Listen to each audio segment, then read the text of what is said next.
Hi everybody, welcome back to the Ag Lead Show. As you know, this is the place where we talk about what you don't often want to talk about in agriculture. Yep, we cover the people side of the business on this show. Okay, so today's show, we're going to talk about communication. Now I know that's a really broad subject and we can go in a lot of different directions, but I'm going to focus in because of the time of year here at the very end of October, first part of November. We're really going to focus in on how to improve communication during your busy season.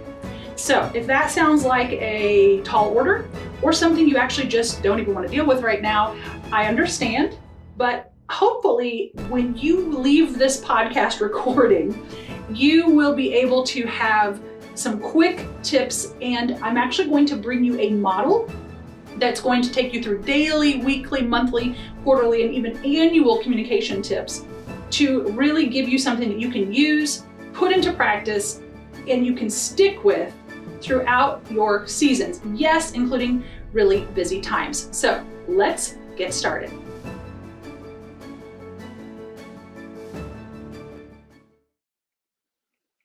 Okay, welcome back to the show, everybody. And you might see something a little different today. Also, you're seeing something today. So we're trying some fun new things to get the Ag Lead Show really high on your list of things to check out, including coming to you here from my studio. So if you're listening to the audio version of this, that's wonderful through a podcast. But if you like to watch things and you kind of want to have that TV show kind of feel, which is fun for me to do, you can also find us on our YouTube channel. And if you're on YouTube, that's why you can see me doing this and recording this. So we're going to be doing a lot of our podcasts on YouTube, so creating video. And again, so if you're listening on an audio app, wonderful. But if you'd love to watch video, head over to YouTube. You can see me there. I'm really having a lot of fun doing it. Okay, that said, let's talk about what we came here to talk about, communication. And as I promised you in sort of the introductory remarks to the show, today we're going to cover some things with communication, and you can see it behind me here. If you're watching us on the YouTube channel, I've got a model here that I'm going to cover for you, and I will go into that here in a few minutes. You can also get an infographic of this model in the show notes. Take it, use it, modify it for yourself. That's why we put the show out here. We want to get you resources that you can use anytime, and our goal is quick, effective results. So that's what the connectivity model is that I'm going to be talking you through today. But why? Why bother? Well, for one thing, this time of year is really challenging for us as we take a look at improving communications. First of all, we're at the home stretch for many operations, particularly in the row crop space, right? We're in that home stretch of really pushing hard to get through harvest, to get to the holidays.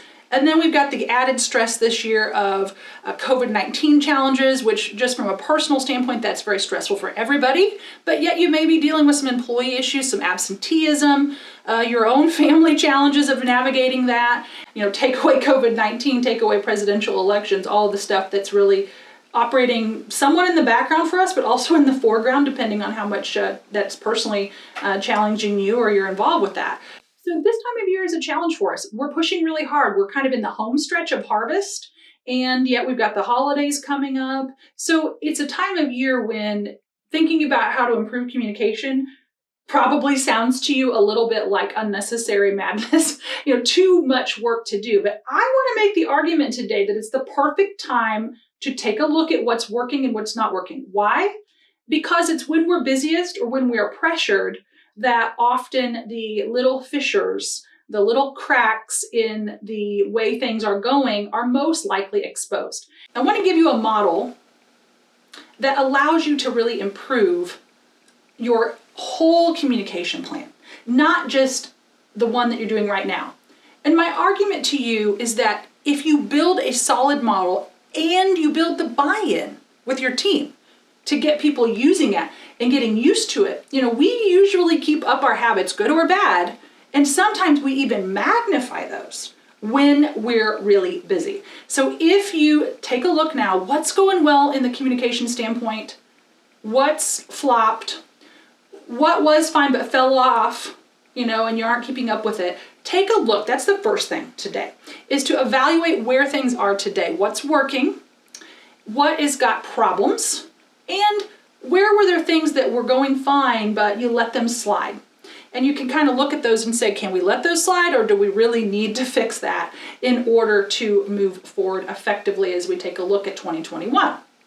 A couple of my first strategies on here are not difficult to implement. In fact, they're so simple, you're thinking, well, I could have done that. And you guess what? You can. So I also want to implore you in terms of communication tools, whatever you use, and just improving your communication as a work team. And that includes a family, whether you have any employees or not that are non-family, you are a work team. This is the time that you've got to do it. When you don't have communication that's clear, comfortable, and agreed upon by everybody in the business, you create conflict. And none of us want any more conflict in 2020. We just don't. And you don't need it anytime, because conflict does a lot of things that are a problem. Productive conflict allows you to raise an issue, work through it, and move on. But not productive conflict, or conflict that is full of anxiety, causes people to be upset, worried, not sleep well, that causes people to not want to come to work. It causes performance to go down. And then in our business, being too much in conflict or things that aren't communicated clearly can be dangerous. We had a situation, I was talking with an executive coaching client, a farmer, back in the winter, and the group had some communication gaps, I'll call it. And I think you're probably thinking of the ones you're having, where it wasn't a big deal, but in the end, it turned out that way. People were, well, I don't really know what he meant, but it's fine, I'm just going to go do it. Or, yeah, I got that message, but it wasn't clear. I didn't worry about it, I just went on. And then that kind of, so to pile on, people kind of were like, well, I don't know what she meant and I don't like it. They sort of disagreed. Instead of digging in to learn more and clarify, instead of doing that, in this situation, a farmer brought to me, he had two people in particular, they didn't clarify, the communication wasn't clear, they didn't clarify it, then they got into disagreement. They didn't like what they thought they knew or heard, or what they thought had been communicated. So as we all do, we see things through our unique lens. One person saw it this way, one person saw it this way, not the same, and nobody liked it. So then they got into a personal conflict. We're adding to the cake here, layers. Then they took that conflict to, guess what? Social media. And as you can imagine, that's a terrible idea. And they were making remarks, and then those remarks were being seen, of course, by others. It was live on social media. Then other people were talking about it. Other people in the community were talking about this operation and saying, what's going on over there? They've got people like lashing out on each other on social media. And does this happen to any of you? I mean, this is a true story. And I probably could talk about this with you or your neighbor, if not you, right? Then they were having a conflict in the parking lot of a place of business. I think it was the elevator. They were hauling grain in the winter, frankly. They're having not an altercation. It didn't come to that physical, but that emotional, highly charged stuff was happening in the parking lot. That's not good. So later the day that happened, they were then responding to each other after that on social media. And one of the employees was using her phone. This is a man and a woman in this particular case. She was responding to what the guy had put on social media about their conflict. While she was driving, she ran into the back of someone else, totaled a vehicle, and got hurt. She broke an ankle. And we're talking about nothing more than, if you went all the way back to the root of this, was they didn't clarify what each other meant from the basic communication over super simple stuff. And it escalated and escalated and escalated. Now, we could really go into a lot more here, and I won't, that's probably something for another show. When the farmer, the CEO of the operation, called me, I worked with him for years anyway, but it actually had been a couple years since I had.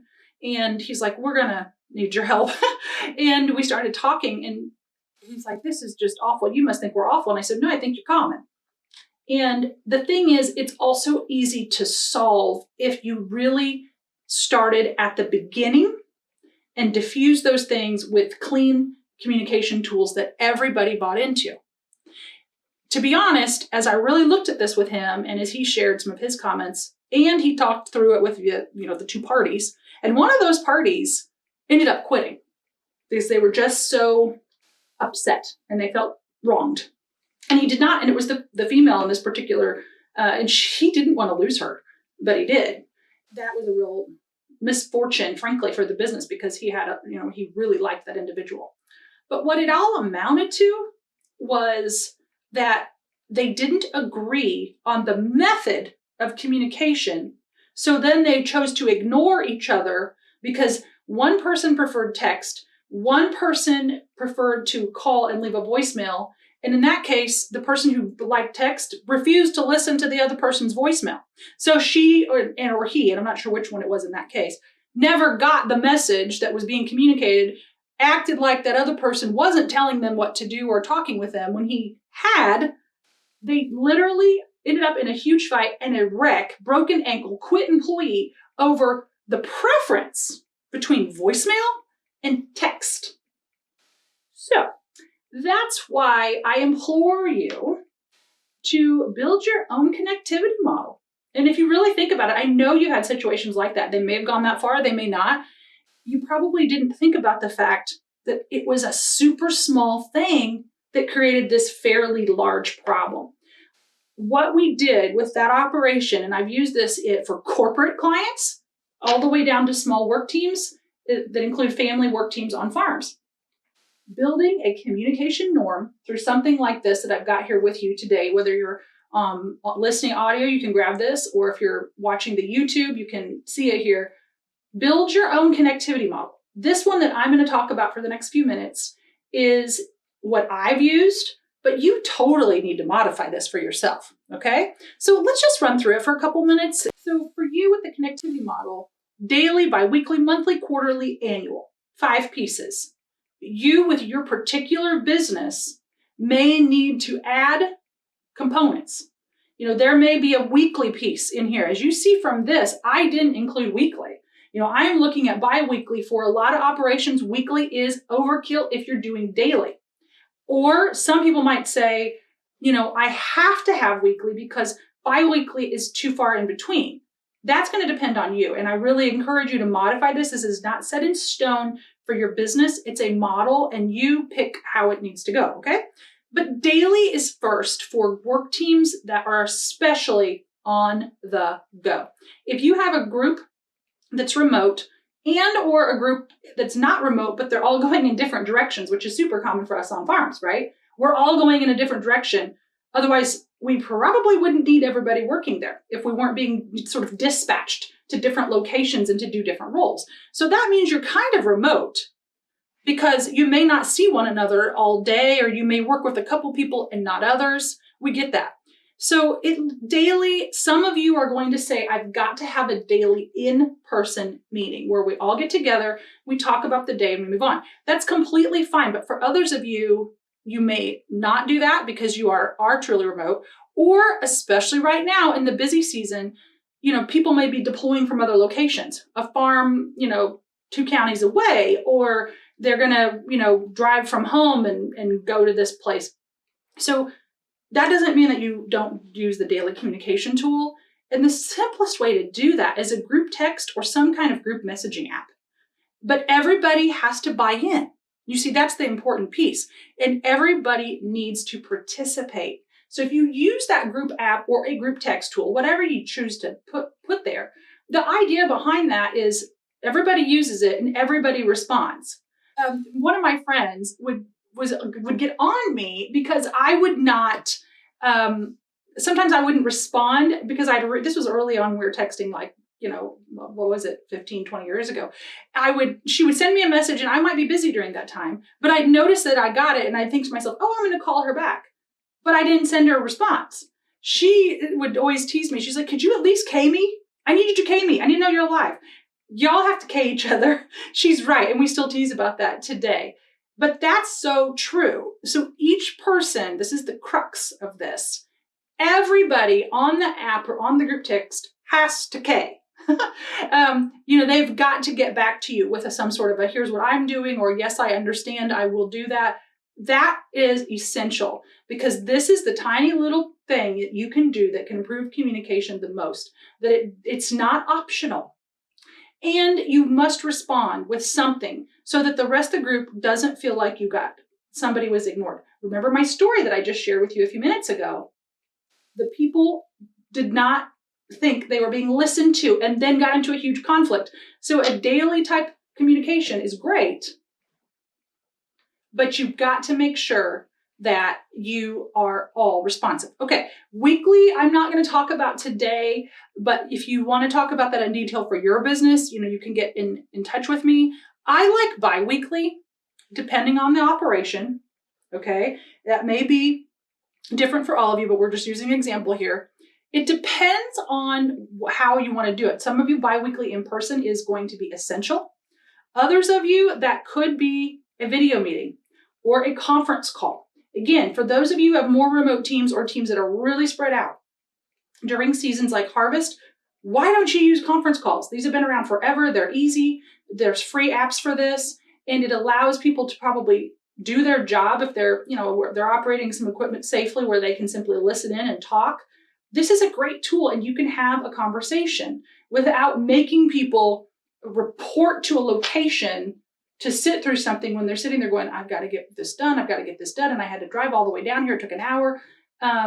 This is an option, especially during busy seasons. Don't forget to use the most simple technology. The other reason I really like the bi-weekly thing at minimum, again, some of you will be going weekly, is accountability. We all have those people in the business or the operation, or you know of this from other businesses where you've worked. You kind of go, wonder what it is he does all day. I had another coaching client who, you'll love this. He had an employee that they kind of asked that question about, we'll call that employee Jim. They kind of ask that question sometimes, what do you suppose Jim does? But he wasn't so bad, so they kept him around. Well, Jim ends up leaving. He left the job, and after Jim left, we'll call the owner of the operation, Bill and his son were out looking at crops, and they have a lot of different fields, an area where they have lots of fields that are smaller. They would find in fields, under trees, at the end of a furrow, in an old barn, chairs, and like old junky chairs. And these were Jim's chairs where he would spend a little R&R time. And that was the answer to the question, what do you suppose Jim does all day? Obviously, that's frustrating for the other employees as well as the employer when they don't really know what someone does, or if you have someone who takes a bit of liberty with that. In the case of Jim, he was taking quite a lot of liberty with the free time he built into his day. So at least the bi-weekly gives you some accountability that people are having to let the rest of the operation know. Also, with the bi-weekly option, you can pair, if you're having an issue with accountability, you can pair people into accountability partners. That sounds a little fluffy, but it actually works really, really well. Sometimes it's great with a more seasoned person, with a younger person. That's great when someone needs to pass their knowledge on, another person needs an uptake of knowledge, or if they're in conflict, someone's seasoned feels like their job's getting passed by, someone younger feels like they're not respected by the older person. Pairing them up sometimes can be a great way to do that. And accountability for actually doing their roles and keeping people informed. Monthly, I think we've got to get to in-person. Now, we've had issues with that in 2020. So you're going to have to look at that the way your operation feels most comfortable. And I guess we really have to leave it at that. If you are not meeting in person, this has got to be done with video as a standing live, everybody's screens on, everybody's mics on, video engagement. If for some reason someone's ill or your operation is just not comfortable setting up a situation to gather face to face. But of course, with our technology today, like we're using here, this is doable. So you cannot avoid this monthly live session. You can also really do update sessions with those accountability partners. They can do those offline and bring it to the camera, like, okay, Jasmine's here with me, works with us, on a marketing capacity. Let's say she and I were paired as accountability partners. In that session, she and I could each share about what we were working on with the other person or that other person's progress. So that's a great way for people to have to demonstrate their accountability. And it's not in a punitive way. Again, we're not looking to punish people. We're looking for progress and for performance. The last two are going to feel for this time of year. I won't cover them a lot because you're going to think that they're a little too busy work for right now. But frankly, we're heading into the downhill stretch, right? That's why communication is so critical right now. People are tired. They're ready to be done. They're ready to get to the holidays. And it's also a great time for review. So once you're getting that wrap up, I know many really great operations throw a party or have a potluck, and again, that may be modified for you this year, but probably some sort of appreciation event is common. Don't forget to couple that with some kind of off-site strategy, goals, accountability, and what worked, what didn't work. What do we need to change? What do we not need to change? That kind of thing on a quarterly basis, no matter how small the team, no matter how related everybody is on the team, is tremendously important. It's not difficult to do. And the one thing, especially with younger leaders in your team, it's great to give them the chance to lead this session. Again, it may be something you do over video during this time, but think about having that young person who just got back from college or trade school. Give them the chance to be the one that leads the quarterly session. That's a great leadership opportunity, a great chance for them to shine, a great chance if you're the more senior person to take something off your plate.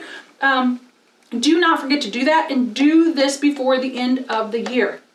It's really, really important because sometimes people don't want to take the time to bring up problems or other things that they're working on during those quick check-in meetings. The reason the quarterly is great, whether you're doing that video, again, like with a Zoom session, again, cameras on, mics on, nobody's hiding if you can't meet in person. So the reason it's important to do this is that if there is a conflict or a problem, or just something people really want to share or ask questions about, or something they want to say, this didn't really work that well, we need to fix that. A lot of people are not going to bring that up if you're looking at my model, or if you have that in front of you, if you grab the audio, a lot of people won't take the time to bring that up in your shorter daily, bi-weekly meetings, because they're basically thinking, okay, we got to move, we got to do things quickly. This is a task-oriented type of meeting, which it typically is. It's not necessarily a planning session.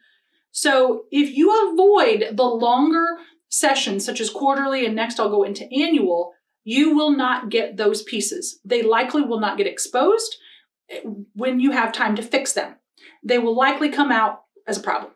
So if you use a system, super easy, just like we have here, a half day, talk about new strategies, goals, accountability, I call it the plus minus, what worked, what didn't.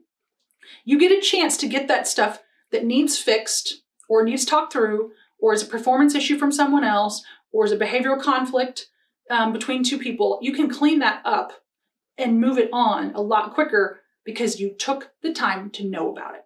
Okay, last one's annual, and this is a retreat process. Some of you are going to say retreat, that sounds awfully, that's not us. I want to challenge you that why not? You run a global business locally in agriculture, and taking the time to be off-site completely and have that retreat process is really effective. Corporations have been doing it for years, and many of you are corporations, so you shouldn't be exempt.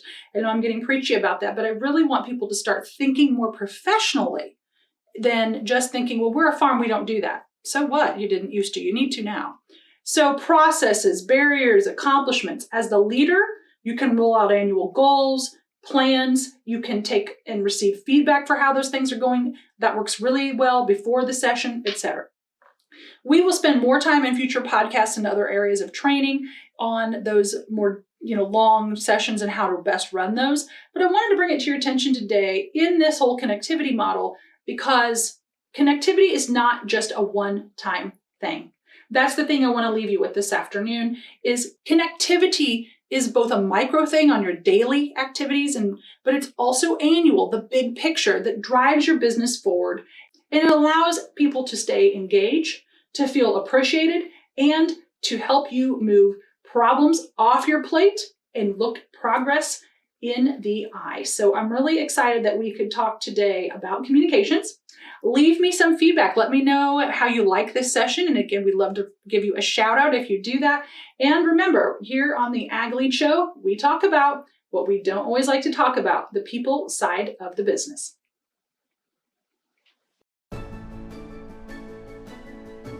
thanks so much for being a part of the Ag Lead Show with me, your host, Sarah Beth Aubrey. And don't forget to subscribe if you like this show. We're continuing to add episodes every other week. So that's our focus right now, is a bi-weekly program. If you want to receive notifications of when this podcast drops, again, we drop this every other week, you can go to your favorite podcast app, Apple Podcasts, Spotify, Google Podcasts. We record this on Anchor FM, or join me over at sarahbethaubry.com/podcast. Sign up and we'll notify you there. You can also find me on social media, of course, and we are posting the podcast, each episode, there as well. So if you follow me on Instagram, on Facebook, or Twitter, you will see the day the podcast comes out that we will do a post. Also, one of the fun things I like about the Instagram post is that you can click on it for about a 1-minute preview of the show. Kind of a cool little tip. Okay, but let's connect elsewhere too, so we can continue this conversation in a way more personalized manner if you would like. And by doing that, you can join us with the Farm Next Facebook group. So here in the show notes, you will see the request to join. And if you don't go to the show notes, just grab your Facebook app and search Farm Next. And that is our Facebook community. We're about 2,300 members, and we would love to make you 2,301. Last thing to share with you today before you go, don't forget to leave us your feedback. We will read your comments on the show periodically, so if you want a shout out, and I know we all love getting a shout out, leave me your comments and I'd love to share them. And also let us know what topics around growing leaders and developing people's professional skills in agriculture and agribusiness you want to hear.